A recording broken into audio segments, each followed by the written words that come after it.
Time for another district breakdown. We got Diggsy. Oh, he's coming from the beast side. Beast side Diggsy. Wizards here. Uh, Diggs, we got a 9-team district. I know you don't want me to get right into the teams. Go ahead and say and give praise to the Plano East reigning, defending They basketball. are reigning, they are defending, they are undefeated, and they will be because of the UIL ruling in the spring session, the last ever undisputed 6A state basketball champion. And they were third place in football last year. Huh. Who knows how great they're going to be?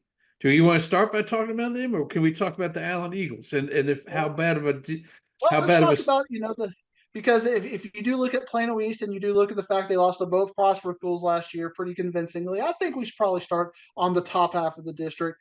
Allen is a team that I am just incredibly impressed by. I think if we would have started out last year, we would have not used the word Brady Bricker in our campfire. He's just a player that was kind of there in the depth chart, but then injuries took over and he had to kind of be inserted in. But as the season went on, Brady Bricker developed into the next quarterback for the Allen Eagles, and he developed into everything everybody wanted. And they took North Crowley to the absolute limit after Prosper could not do anything. And it's really because of Brady Bricker. People in the Allen community talk about what a relentless worker he is, what a relentless commitment he has to excellence. And I think that really has made Allen get shot up into that next tier of teams. And I've got them winning our preseason favorites to win this district.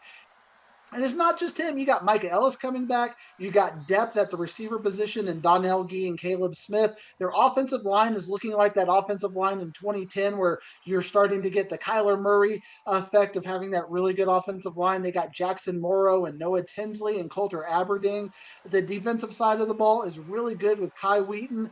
They have so much depth, Ward. I looked at their recruiting sheet, and they've got about 40 players on there that they think could potentially play some level of college ball. Well, only 22 are playing at a time, on both sides of the ball, and they got 40. So they got kids who are backups who they think could play college football. I mean, that's that that's Allen's good starting to stuff. look like that Allen University of getting that depth back, and they Yeah. are starting to be a team that's getting back on my radar. And even in their loss last year, Ward, to North Crowley, that got my attention. Exactly. And I would say that you probably have them at tier one by themselves. Is Prosper at tier two by themselves or no? Because Prosper's got the two-headed monster in the backfield as well, like we talked about in last couple of districts with South Lake Carroll, and then also I think the Little Elm or something. Braswell had the two running backs as well. Talk about Prosper, and they always get us in the playoffs. They always go far. They do, and I think Prosper is right there with Allen. I mean, Prosper's had success against Allen the last couple of years, so I don't think you can separate them. They've got they've always going to have that good offensive line, and that's what's really propelled them to that next level is consistently having a really good offensive line. And Bryce Gilmore and Sean Stover and Zayden Krempen are there to kind of continue that tradition. Usually, we're not talking about offensive line players, but in this district, it is such a good offensive line, and it seems like there's such really good offensive line talent, and it's concentrated like 10 high schools in the area. And Prosper has been one of those schools that it's been concentrated at. Braden Imhoff is expected to step in at quarterback. I think he's going to be a really talented player. You talked about the two-headed monster with Leonel and Guano and Bryce Robinson. Together, they had 1,250 yards and 20 touchdowns last year. You put them behind a really good offensive line, I think they're going to do their thing in this district. I think they're going to be right up there with Allen. It's going to come down to turnovers and key plays. I think Prosper in my preseason rankings are just a little bit below Allen, but they're still a top 10 team. And if they develop a really good wide receiver threat, and they got Lathan Latolis coming back, who's already getting some offers, and Blake Summers, I'm seeing a lot of recruiting buzz about him. So if they can find that playmaking, maybe that defensive back who can get in there and get interceptions, I think Prosper has a really good chance to win this district. But I do think there is a big drop off Yeah, after yeah. Allen and Prosper I in this feel like district. there's seven teams fighting for those. Well, maybe not Princeton, but I don't seven. think There's let's reel it back in a little let's bit, not do Ward. seven. Let's do several Let, teams let, fight. let's let's there fighting. are some teams who are not looking at making the playoffs. And Right. we've talked kind of our ongoing theme in the 6A is, how many teams can legitimately can think they can make the playoffs. There are some teams in here who are probably not going to be thinking they're going to make the playoffs. But I think McKinney is going to take a step back, Yeah. but they've still got some really good talent. Defense. I mean, Riley Pettijohn is like a 5-star linebacker. Christian McIntosh is, tight end, is going to pretty much name where he wants to go. We talked about the two-headed monster last year. God's Power transferred in from North Garland, but Jeremiah Dayout was really the player that they wanted when they wanted to go deep. He's coming back, so they've got some pieces, but they lost Coach Shavers, and they've got to figure out their identity, kind of this new McKinney. I think they're going to take the next couple of years are kind of on the downswing, but I still think they have enough talent to be. They're a definite playoff team. But again, I think there are going to be some teams looking at that fourth playoff spot and wondering, can we get in that playoff spot, Ward? Now, who do you think I might pick? I think you're probably going to I think you're going to probably pick Plano East Panthers, and I can see why. They're B-side. They made the playoffs last year on that last game of the season that we were both at. And this is a district that you're right. I mean, you'd put Rock Hill in there had they kept Kevin Speary two teams ago. But I don't see them making the playoffs, and Plano West and Princeton are kind of struggling. So yeah, to me, it's like Plano East, Boyd, and Plano kind of fighting for that last spot, and I think Plano East has got the upper hand. See, I disagree with you a little bit because last year Prosper Rock Hill beat the tar out of Plano East. It was like 42-0 at one point in that game, and with a couple of late touchdowns.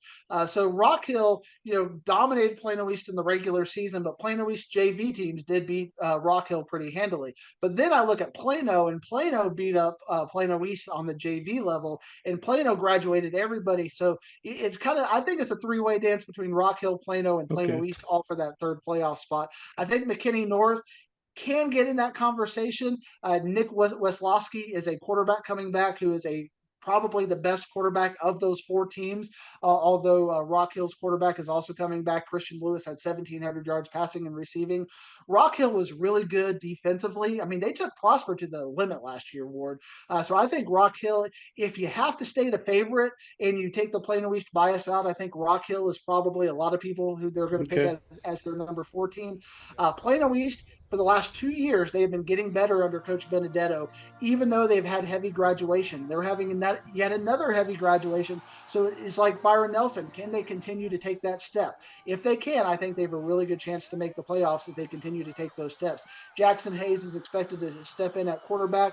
They have their returning, their leading running back coming back in Travis Agee. He had 520 yards last year and 2 touchdowns. They had a Connie Cruz, a freshman, step in. You got Andrew Earls, who is a 3-year returning defensive back who's going to be there. So Plano East has a lot of pieces. I think they have more pieces than Rock Hill. But for whatever reason, we talked about it last week, that when Flower Mound and Flower Mound Marcus play throughout the records, you never know what's going to happen. Same thing with Plano and Plano East. Plano has kind of been in Plano East ahead the last few years. Plano East barely won that game last year, 31-28, and Plano did not play anybody that competitively for the rest of the season. So I think it's a 3-headed monster for that 4th playoff spot, and I think we're going to have a 3-headed monster at the bottom, kind of our bottom tier with McKinney, Boyd, Princeton, and Plano West.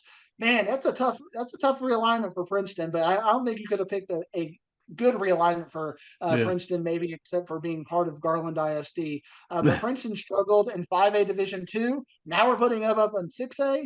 It's going to be tough for Princeton. Exactly.